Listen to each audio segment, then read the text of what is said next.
Hello everyone, I am Harshita Rathore और मैं आप सभी का स्वागत करती हूँ लर्निंग टुगेदर पे। आई होप सब लोग बहुत ही बढ़िया होंगे, बहुत ही अच्छे होंगे। आज के इस वीडियो में हम शुरू करने वाले हैं यूजीसी नेट की जो हमारी क्लासेस चल रही है पेपर 1 के लिए। उसमें टीचिंग एप्टीट्यूड से हम शुरुआत कर रहे हैं। एक क्लास जो है जहाँ पे हमने प्रिंसिपल्स ऑफ टीचिंग जो है वो ऑलरेडी कर लिया है।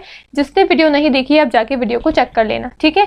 आज की क्लास हमारी सेकेंड क्लास रहने वाली है टीचिंग एप्टीट्यूड की, जहाँ पे हम लेवल्स ऑफ टीचिंग को कवर करेंगे, ठीक है। आज की क्लास में हम लेवल्स ऑफ टीचिंग को कवर करेंगे और फिर इससे अगली वीडियो में इसके कुछ एमसीक्यूज की प्रैक्टिस करेंगे, ताकि हमारा जो थ्योरी पार्ट है वो भी कवर होता रहे और प्रैक्टिस के क्वेश्चंस जो है वो भी हमारे साथ ही साथ होते रहे, ठीक है। हम शुरू करते हैं क्लास को, लेकिन क्लास को शुरू करने से पहले मेरा छोटा सा इंट्रोडक्शन दे देती हूँ। I am Harshita Rathore. मैंने मास्टर्स प्लस यूजीसी नेट करा हुआ है। 2 सालों का ऑनलाइन टीचिंग एक्सपीरियंस है मेरे पास में। 1000+ स्टूडेंट्स को मैंने पर्सनली मेंटोर करा हुआ है, यूजीसी नेट के ही स्टूडेंट्स को। और मेरी एक्सपर्टीज सब्जेक्ट जो है वो पॉलिटिकल साइंस है, ठीक है। साथ ही साथ मेरा जो टेलीग्राम चैनल है, पर्सनल टेलीग्राम चैनल, उसका नाम है हर्षिता मैम की पाठशाला। आपको सिंपली टेलीग्राम पे जाकर सर्च करना है हर्षिता मैम की पाठशाला। वहां पे आपको मेरी फोटो लगी हुई दिख जाएगी, तो आप उस चैनल को ज्वाइन कर सकते हो।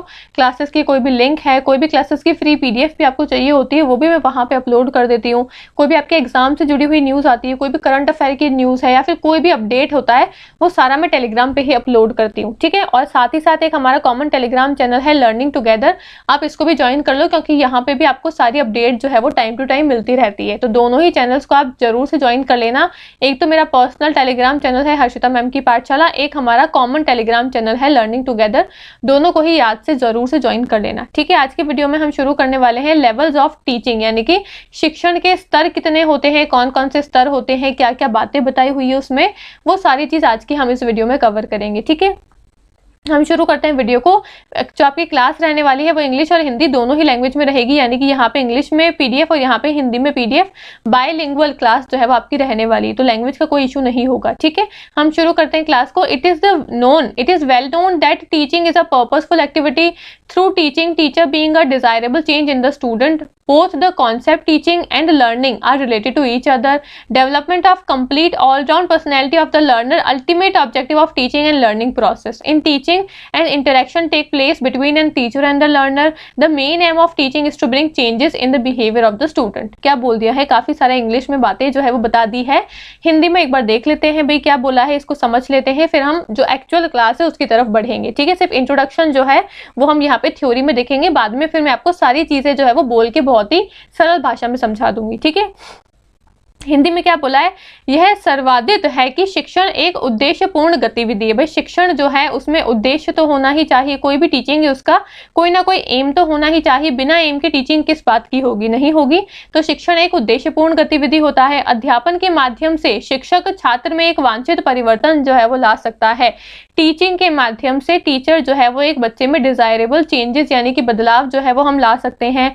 और क्या बोला है, शिक्षण और अधिगम दोनों अवधारणाएं एक दूसरे से संबंधित है। भाई शिक्षण और अधिगम, टीचिंग और लर्निंग जो है दोनों एक दूसरे से जुड़ी हुई है। कैसे जुड़ी हुई है, अगर टीचर पढ़ा रहा है, अगर कहीं पे टीचिंग हो रही है, इसका मतलब वहां पे लर्निंग भी हो रही है। भाई अगर मैं आपको पढ़ा रही हूँ तो मैं क्यों पढ़ा रही हूँ, खाली दीवार के सामने तो पढ़ाऊंगी नहीं, जरूर मेरे सामने कोई ना कोई बच्चे बैठे हैं जो कुछ सीख रहे हैं मुझसे, जो लर्न कर रहे हैं, उनको ही मैं पढ़ा रही हूँ। तो यानी कि अगर टीचिंग हो रही है तो लर्निंग जरूर से होगी ही होगी। लेकिन क्या ये उल्टा जो प्रोसेस है, क्या ये भी फिर लगता है, मतलब अगर लर्निंग हो रही है तो क्या टीचिंग भी होगी?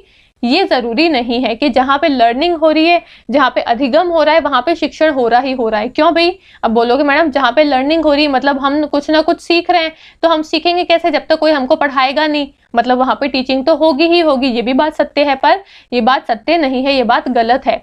हम कभी कभी सेल्फ स्टडी भी तो करते हैं ना। सेल्फ स्टडी, उसमें हमको कोई टीचर की जरूरत होती है क्या? कोई टीचिंग होती है क्या वहां पे? कोई टीचिंग नहीं होती है, लेकिन फिर भी अधिगम तो होता है वहां पे। तो आपको क्या पता चला इस बात से कि जब भी टीचिंग होगी तब लर्निंग तो हमेशा होगी ही होगी, लेकिन जब लर्निंग होगी तब हमेशा टीचिंग होगी, ये बात सत्य नहीं है, ठीक है। दोनों कॉन्सेप्ट समझ में आ गए। एग्जाम में एग्जामिनर कैसे भी करके आपको सवाल जवाब तोड़ मरोड़ के कैसे भी दे सकता है, कॉन्सेप्ट क्लियर है तो सवाल भी आपके सही होंगे, ठीक है। आगे क्या बोला है, शिक्षार्थी के पूर्ण यानी कि ऑलराउंड व्यक्तित्व का विकास शिक्षण और अधिगम प्रक्रिया का अंतिम उद्देश्य होता है। भाई हमारा जो टीचिंग है उसका अंतिम उद्देश्य क्या होता है, बच्चे का संपूर्ण व्यक्तित्व का विकास करना है, बच्चे का ऑलराउंड डेवलपमेंट जो है वो हमको करना है। ठीक है, ये बेसिक से इंट्रोडक्शन पार्ट यहाँ पे दिया हुआ है। हम एक्चुअल क्लास की तरफ आगे बढ़ते हैं कि भाई शिक्षण के स्तर कितने होते हैं, लेवल्स ऑफ टीचिंग जो है वो क्या है उसको देखते हैं। अब सबसे पहले समझते हैं कि लेवल्स ऑफ टीचिंग जो है, शिक्षण के स्तर जो है, इसका मतलब क्या होता है, या फिर ये कॉन्सेप्ट दिया क्यों गया है, ऐसी क्या जरूरत आ गई कि लेवल्स ऑफ टीचिंग एक कॉन्सेप्ट जो है वो देना पड़ गया। ठीक है, अब जरूरत ये आई कि लेवल ऑफ टीचिंग यानी कि शिक्षण के स्तर, आपको यहाँ पे टॉपिक का नाम दिया हुआ है। शिक्षण के स्तर से आप क्या समझ रहे हो, भाई लेवल्स जो है वो आप देखते हो या तो छोटे से बड़े होंगे या बड़े से छोटे होंगे। ठीक है, लेवल्स हमेशा एक दूसरे से ज्यादा होगा या दूसरा पहले से कम होगा, इस कैटेगरी में आपको लेवल्स जो है वो देखने को मिलते हैं। स्तर का यही मतलब होता है कि भाई एक है, उससे ऊपर उससे कुछ ज्यादा चीज है, उससे ऊपर उससे कुछ ज्यादा चीज है, उससे ऊपर उससे कुछ ज्यादा चीज है। या तो लेवल इस तरीके से बन रहा है, या लेवल एक बन सकता है कि कोई बड़ी चीज है, उससे छोटी चीज है, फिर उससे भी छोटी चीज है, फिर उससे भी छोटी चीज है, और उससे भी छोटा चीज है, और उसका छोटा लेवल बन रहा है। या तो लेवल इस तरीके से बन सकता है आपका, या लेवल आपका इस तरीके से भी बन सकता है। ठीक है, तो यहाँ पे ये जो स्तर है इसका मतलब क्या है, इस स्तर का मतलब है कि जब हम टीचिंग करते हैं, जब हम शिक्षण करते हैं, तो हम जो बच्चों को पढ़ा रहे हैं वो सबको पढ़ाने के तरीके जो है वो ऐसे भी हो सकते हैं और ऐसे भी हो सकते हैं। यानी कि सब बच्चों को पढ़ाने के तरीके जो है वो समान नहीं होते हैं। इससे हमको ये पता चल रहा है। अब समान क्यों नहीं होते हैं, सबको एक तरीके से क्यों नहीं पढ़ा सकते हैं, सबको एक तरीके से इसलिए नहीं पढ़ा सकते हैं क्योंकि जितने भी बच्चे हैं वो सब अलग अलग कैटेगरी के होते हैं। कोई बच्चा जो है वो कम उम्र का होगा, यानी कि कोई बच्चा जो है वो 2 साल का है, कोई बच्चा जो है वो 4 साल का है, कोई बच्चा जो है वो 10 साल का है, कोई बच्चा जो है वो 20 साल का है। तो उम्र का फर्क आपको यहाँ पे दिख रहा है। उम्र के साथ साथ बच्चे का जो दिमाग है उसका भी फर्क आपको यहाँ पे दिखेगा। जो दिमाग 20 साल वाले बच्चे में है वो दिमाग 2 साल वाले में नहीं होगा, और जो दिमाग 2 साल वाले बच्चे में है वैसा 10 साल वाला जो बच्चा है वो उस तरीके से बिहेव नहीं करेगा, है ना। तो सब तरीके के बच्चे जो है उनके उम्र में अंतर है, उनके दिमाग में अंतर है, उनकी सोच में अंतर है, उनके समझ में अंतर है। तो इससे हम क्या पता लगा रहे हैं, भाई सारे ही जो बच्चे हैं वो अलग अलग होते हैं, और क्योंकि सारे ही बच्चे अलग अलग हैं तो उनको पढ़ाने के तरीके जो हैं वो भी अलग अलग ही होंगे। इसलिए यहाँ पे कॉन्सेप्ट दिया हुआ है लेवल्स ऑफ टीचिंग। जो बच्चा जैसा है उसको उस स्तर के माध्यम से हमको सिखाना होगा। अब ये स्तर कौन से हैं तो फिर, और या फिर कितने स्तर हैं, तो हमारे टोटल 3 स्तर जो है वो बताए हुए हैं। शिक्षण के टोटल 3 स्तर जो है वो बताए हुए हैं। पहला स्तर कौन सा आता है आपका, शिक्षण का स्मृति स्तर आता है, यानी कि मेमोरी लेवल ऑफ टीचिंग। दूसरा स्तर कौन सा आता है, समझ का स्तर आता है, यानी कि अंडरस्टैंडिंग लेवल ऑफ टीचिंग। तीसरा आता है आपका चिंतनशील स्तर, यानी कि रिफ्लेक्टिव लेवल ऑफ टीचिंग। अब ये 3 स्तर तो हमको समझ में आ गए, स्तर क्या होते हैं, क्यों बनाया गया है इस कॉन्सेप्ट को, ये बेसिक चीजें तो समझ में आ गई।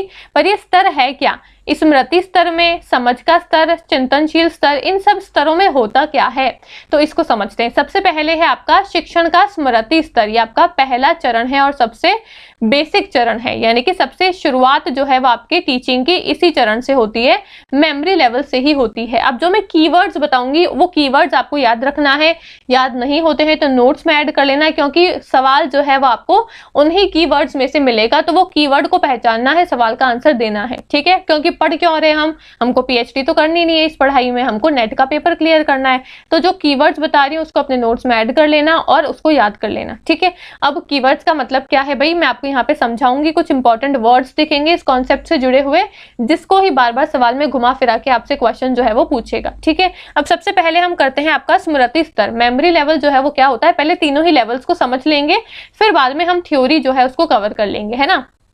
सबसे पहला है आपका स्मृति स्तर, यानी कि मेमोरी लेवल। नाम से समझ में आ रहा है, स्मृति यानी कि किसी चीज को याद करना, रटना, मेमोराइज करना, यानी कि मेमोरी लेवल किसी चीज को अपनी मेमोरी में बिठाना, उसको याद करना, उसको रटना। तो ये आपका शिक्षण का सबसे पहला स्तर होता है, जहां पे बच्चे की आयु सबसे छोटी होती है। बच्चा जो है वो सबसे छोटा होगा। अब बच्चा छोटा है तो उसका दिमाग भी कम होगा, सोचने समझने की शक्ति भी कम होगी, उसमें बुद्धि जो है वो भी कम होगी।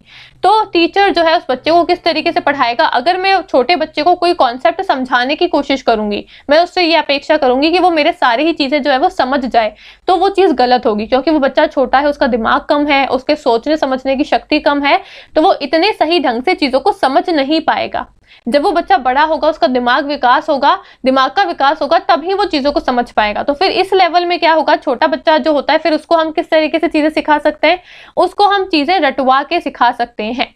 आपने देखा होगा जब हम भी छोटे थे तो हमको पहले शुरुआत में ही थोड़ी ना कॉन्सेप्ट समझा दिए गए थे। पहले हमको हाथ पकड़ के ABCD जो है वो लिखवाया गया था, हमको ABCD जो है वो इसी लय में याद करवाया गया है। अगर हमको टीचर ACDB इस तरीके से याद करवाती बचपन से लेकर तो हम ACDB ही याद करते हैं, लेकिन हमको टीचर ने याद करवाया ABCD तो हम अभी तक ABCD ही याद कर रहे हैं। हमको जैसा टीचर ने रटवा दिया हम अभी तक उसको उसी तरीके से रटते हुए जा रहे हैं, हमको उसी तरीके से वो चीज याद हो गई है। यानी कि टीचर ने जैसा आपको रटवा दिया आपने वैसा उसको रट लिया। ये कौन सा चरण होता है, आपका मेमोरी लेवल, आपका स्मृति स्तर होता है, जहाँ पे बच्चा बहुत ही छोटा होता है, उसकी दिमागी हालत इतनी समझने की नहीं होती है क्योंकि वो छोटा है, उसका दिमाग छोटा है। दिमाग छोटा है यानी कि सोचने समझने की क्षमता जो है उसमें कम है, वो चीजों को समझ नहीं पाएगा। तो टीचर उसको सबसे पहले कॉन्सेप्ट रटवाने की कोशिश करेगा, ठीक है, क्योंकि वो बच्चा छोटा है। तो सारी चीजें जो है आपको यहाँ पे कीवर्ड्स याद रखने कि बच्चा छोटा है, उसके दिमाग का इतना विकास नहीं हुआ है, सोचने समझने की शक्तियां भी उसमें कम है, इसलिए यहाँ पे चीजें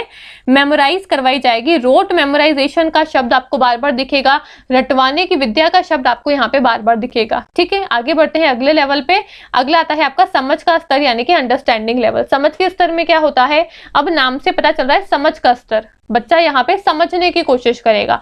अब मेमोरी लेवल में बच्चा छोटा था, अब यहाँ पे आते आते बच्चा जो है वो थोड़ा सा बड़ा हो गया। बच्चा बड़ा हुआ तो उसका दिमाग का विकास हुआ, दिमाग का विकास हुआ तो उसने चीजों को समझने की कोशिश करी। अब टीचर यहाँ पे रटवाएगा नहीं, रटवाने का काम तो हो चुका है पहले ही स्तर में। अब टीचर यहाँ पे उसको चीजें अंडरस्टैंड करवाने की कोशिश करेगा, अब वो उसको कॉन्सेप्ट समझाएगा। हमने ABCD जो रटा था बचपन में, उसको बाद में टीचर ने हमको सिखाया कि A क्या है, A है A फॉर एप्पल, B क्या है, B है B फॉर बॉल, C क्या है, C फॉर कैट। तो फिर हमको बाद में टीचर ने ये समझाया ना कि A फॉर तो एप्पल होता है, B फॉर बॉल होता है, C फॉर कैट होता है। तब हमको समझ में आया कि अच्छा जो हम ABCD पढ़ते थे उसमें A का मतलब ये है, B का मतलब ये है, C का मतलब ये है। समझ जो है वो हमारी बाद में डेवलप हुई। तो क्यों बाद में डेवलप हुई, क्योंकि अब हम बड़े हो गए, दिमाग का थोड़ा सा विकास हो गया है, अब हम चीजों को समझने लगे हैं, अब हमें वो समझने की क्षमता जो है वो आ चुकी है। ये होता है आपका अंडरस्टैंडिंग लेवल सेकंड वाला, जहां पे बच्चा चीजों को समझने की कोशिश करता है। ठीक है, तीसरा चरण कौन सा होगा, रिफ्लेक्टिव लेवल यानी कि चिंतनशील स्तर। अब बच्चे जब छोटा था अब उसने चीजों को रट भी लिया, फिर थोड़ा सा बड़ा हुआ तो चीजों को समझ भी लिया। अब क्या करेगा, अब चीजों को खुद से करने की कोशिश करेगा, सारी समस्याओं का समाधान खुद निकालेगा। दोनों जो आपके पहला और जो दूसरा चरण है आपका मेमोरी लेवल और अंडरस्टैंडिंग लेवल जो है, यहाँ पे टीचर का ज्यादा इंपॉर्टेंट रोल है, क्योंकि बच्चा छोटा है ना अभी भी। रटवाने का काम भी टीचर का है, समझाने का काम भी टीचर का है, लेकिन चिंतनशील स्तर जो है, रिफ्लेक्टिव लेवल जो है आपका, यहाँ पे बच्चा जो है वो बड़ा हो चुका है। अब उसको टीचर की इतनी जरूरत नहीं है, खुद से देखेगा कभी मेरे को लाइफ में क्या करना है, मेरे करियर क्या होगा, मेरा फ्यूचर क्या होगा, मेरे को आगे जाके कौन सी फील्ड में आगे बढ़ना है, मेरे को किस तरीके से अपने करियर में काम करना है। अब डिसीजन बच्चे का होगा, टीचर का रोल धीरे धीरे कम हो जाएगा। भाई आप जब छोटे थे तब टीचर आपको उंगली पकड़ पकड़ के लिखवाता था, अब जब आप बड़े हो गए हो तो कंपटीशन एग्जाम की तैयारी आप खुद कर रहे हो। ठीक है, आपको किस तरीके से पढ़ना है, कौन सी किताब से पढ़ना है, कौन सी गाइड से पढ़ना है, किस टीचर से पढ़ना है, क्या पढ़ना है, कैसे पढ़ना है, खुद सारा चीजें जो है उसका डिसीजन खुद लेते हो। टीचर से गाइडेंस ले सकते हो, मेरे से कभी कभी पूछ सकते हो कि मैडम ये कॉन्सेप्ट कैसे करूं, या फिर रिवाइज कैसे करूं, या फिर नोट्स कैसे बनाऊं, गाइडेंस ले सकते हो। लेकिन उसके अलावा जो सारे डिसीजन होंगे, जो सारे निर्णय होंगे, वो आप खुद से ही लोगे। तो वो होता है आपका रिफ्लेक्टिव लेवल, जहां पे टीचर का रोल धीरे धीरे खत्म हो जाता है, बच्चा खुद से चीजों को सोचने समझने जो है वो लगता है, यानी कि खुद से चीजों को करने लगता है। ठीक है, ये तीनों चरण आपको बहुत ही सरल भाषा में एग्जाम्पल देके मैंने समझा दिए हैं कि स्मृति स्तर क्या होता है, जहां पे बच्चा चीजों को रटने की कोशिश करता है क्योंकि वो छोटा होता है। दूसरा देखा समझ का स्तर, जहां पे बच्चा जो है वो चीजों को समझने की कोशिश करता है, अब बच्चा बड़ा हो चुका है, उसमें समझ जो है वो आ चुकी है। और चिंतनशील स्तर में बच्चा जो है वो सारी जिम्मेदारी खुद ले लेता है, टीचर का रोल कम से कम हो जाता है, सारे खुद के डिसीजन जो है, खुद की समस्याओं का समाधान जो है सब कुछ खुद ही करता है। ठीक है, ये तीनों आई होप आपको समझ में आ गए होंगे। अब काफी बार ये भी क्वेश्चन पूछते हैं कि ये तीनों चरण जो है वो किस किसने दिए हैं। तो समझ का स्तर जो है वो क्या है आपका, वो किसने दिया है आपका, समझ का स्तर जो है वो आपका हर्बर्ट ने दिया है। ठीक है, जो आपका मेमोरी समझ का स्तर नहीं, जो आपका है ना स्मृति का स्तर जो था ना पहले वाला मेमोरी लेवल, वो आपका हर्बर्ट ने दिया है। दूसरा आता है आपका अंडरस्टैंडिंग लेवल यानी कि समझ का स्तर, वो आपका किसने दिया है, मॉरिसन ने दिया है, ये नाम याद रखने। और तीसरा है आपका रिफ्लेक्टिव यानी कि चिंतनशील स्तर, ये किसने दिया है? हंट ने दिया है। ठीक है, तो तीनों ही नाम याद रखने। मेमोरी लेवल, स्मृति का स्तर हर्बर्ट ने दिया है, समझ का स्तर मॉरिसन ने दिया है और चिंतनशील स्तर रिफ्लेक्टिव लेवल हंट ने दिया है। ठीक है, तीनों नाम याद रखने हैं आपको। अब कुछ छोटे छोटे से कीवर्ड्स हैं जो आपको याद रखने हैं कि जो स्मृति स्तर होता है ये आपका विचारहीन शिक्षण होता है, इसको हम विचारहीन स्तर कहते हैं। विचारहीन क्यों?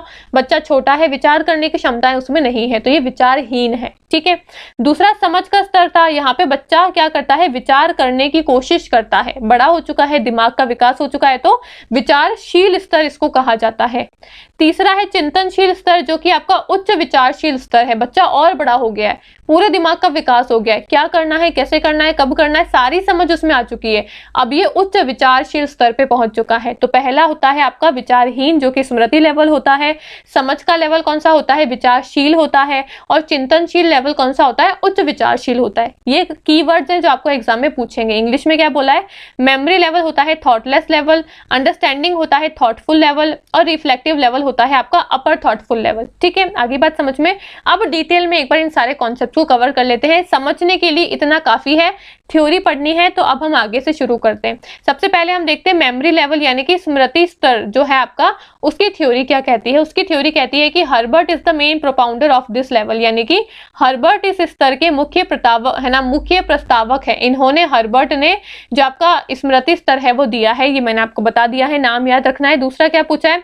It is the first and thoughtless level, ये पहला चरण है। हमने बताया भाई 3 चरण होते हैं, उसमें से सबसे पहला चरण होता है मेमोरी लेवल और ये आपका विचारहीन स्तर होता है। यहाँ पे बच्चे की सोचने समझने की शक्ति नहीं होती है। ठीक है, यह स्तर मानसिक क्षमता या स्मृति से संबंधित है जो सभी जीवित प्राणियों में मौजूद होता है, यानी कि यहाँ पे बच्चा चीजों को क्या करता है? मेमोराइज करने की कोशिश करता है, स्मृति में याद करने की कोशिश करता है। ठीक है, इस स्तर पर शिक्षण को सबसे निम्न स्तर का माना जाता है। यहाँ पे जो आपका टीचिंग है वो सबसे लोवेस्ट लेवल की होगी। सबसे लोवेस्ट लेवल जो है, सबसे निचला लेवल जो है वो आपका मेमोरी लेवल होता है। ठीक है, आगे बढ़ते हैं अंडरस्टैंडिंग लेवल पे। मॉरिसन ने ये जो आपका समझ का स्तर है वो दिया था। इसके प्रस्तावक कौन थे? मॉरिसन थे। प्रोपाउंडर कौन थे? मॉरिसन थे, आपको याद रखना है। दूसरा क्या बोला है? किसी वस्तु को समझने का मतलब अर्थ को समझना है, विचार को समझना है और अर्थ की व्याख्या करना है। तो understanding something means to pursue the meaning, grasp the idea and comprehend the meaning, यानी कि यहाँ पे बच्चा चीजों को समझने की कोशिश करता है, उसके मतलब को समझने की कोशिश करता है, उसके आइडिया को समझने की कोशिश करता है। ठीक है, तो समझ का स्तर जो है इसका मतलब क्या होता है कि यहाँ पे बच्चा चीजों को समझने की कोशिश करेगा, उसके विचारों को समझेगा, जो कॉन्सेप्ट है उसके विचारों को समझेगा, उसकी अर्थ की व्याख्या करने की कोशिश करेगा। ये होता है आपका समझ का स्तर यानी कि अंडरस्टैंडिंग लेवल। ठीक है, ये सारा कुछ मैंने आपको समझा दिया है। यहाँ पे आगे बढ़ते हैं हम, क्या लिखा हुआ है? थर्ड जो है वो आपका आता है रिफ्लेक्टिव लेवल। चिंतनशील स्तर जो है ये आपका हंट इसके प्रस्तावक थे, यानी कि हंट ने जो आपका रिफ्लेक्टिव लेवल है वो दिया है। This level is also known as introspective level of teaching. इस स्तर को शिक्षण के आत्मविश्लेषी स्तर के रूप में भी जाना जाता है। तो ये याद रखना है कि कौन से स्तर को आत्मविश्लेषी स्तर कहा जाता है? चिंतनशील स्तर को। अब क्यों कहा जाता है? क्योंकि यहाँ पे बच्चा जो है वो आत्मविश्लेषी यानी कि खुद का विश्लेषण खुद कर रहा है, टीचर की जरूरत नहीं है, खुद देखेगा खुद को किस चीज की जरूरत है, किसकी जरूरत नहीं है। बच्चा यहाँ पे इंडिपेंडेंट होता है, किसी पे डिपेंडेंट नहीं होता है, स्वतंत्र रूप से काम करता है, तो इसलिए वो आत्मविश्लेषी स्तर जो है इसको कहते हैं। ठीक है, आगे क्या बोला? It also means thinking deeply about something, reflecting means giving careful thought to something over a period of time, यानी कि इसका अर्थ किसी चीज के बारे में गहराई से समझना है। ये जो चिंतनशील स्तर होता है इसका मतलब क्या होता है? किसी चीज को गहराई से समझना। जब आप पीएचडी करते हो ना, तो पीएचडी में आप आते हो कौन से स्तर में? आप इस रिफ्लेक्टिव लेवल में आ जाते हो, चिंतनशील स्तर में आ जाते हो, जहां पे खुद से चीजों को करके सीखते हो। आपको टीचर की इतनी ज्यादा जरूरत नहीं होती है, खुद से गहराइयों में जाकर चीजों को खोजने की कोशिश करते हो। चिंतन करने का अर्थ कुछ समय के लिए, कुछ करने के लिए सावधानी पूर्वक विचार करना है। खुद से विचार करते हो, खुद से समस्याओं का समाधान निकालते हो। ठीक है, तो आत्मविश्लेषी स्तर जो है इसको इसलिए भी कहा जाता है, खुद से चीजों का विश्लेषण करते हो। ठीक है, तो तीनों ही स्तर जो है वो हमने देख लिए हैं। शिक्षण का स्मृति स्तर, शिक्षण का समझ का स्तर और चिंतनशील स्तर क्या होते हैं, किसने दिए हैं, क्या क्या बातें हैं वो सारी हमने यहाँ पे कवर कर ली है। ठीक है, प्रॉब्लम सेंट्रिक अप्रोच जो है वो भी हम कहते हैं आपका चिंतनशील स्तर को, तो ये भी आपको याद रखना है। ये जो कीवर्ड्स हैं वो आपको यहाँ पे याद रखने हैं। ठीक है, तो ये आज की हमारी क्लास थी। आई होप आपको क्लास अच्छी लगी होगी। क्लास अच्छी लगे तो इसको आप लाइक करना, वीडियो को शेयर करना, कॉमेंट करके जरूर से बताना क्लास कैसी लगी है, मेरे समझाने का तरीका कैसा लगा, आपको सारे कॉन्सेप्ट समझ में आ गए, तीनों लेवल्स आपको समझ में आ गए होंगे। आई होप अगर कुछ भी दिक्कत होती है तो मुझे जरूर से कॉमेंट करके आप पूछ सकते हो। ठीक है, इस वीडियो के बाद में हम इसके MCQs की प्रैक्टिस करेंगे, तो वो क्लास भी जरूर से देख लेना। लेवल्स ऑफ टीचिंग का कॉन्सेप्ट आपका क्लियर हो जाएगा। यहाँ पे आपको फ्री PDF मिल जाएगी। हर्षिता मैम की पाठशाला मेरा पर्सनल टेलीग्राम चैनल है जहाँ पे आपको फ्री PDF मिल जाएगी, और ये हमारा कॉमन टेलीग्राम चैनल है लर्निंग टुगेदर, इसको भी आप याद से ज्वाइन कर लेना। ठीक है, बाकी मिलते हैं अगले वीडियो में। Thank you so much.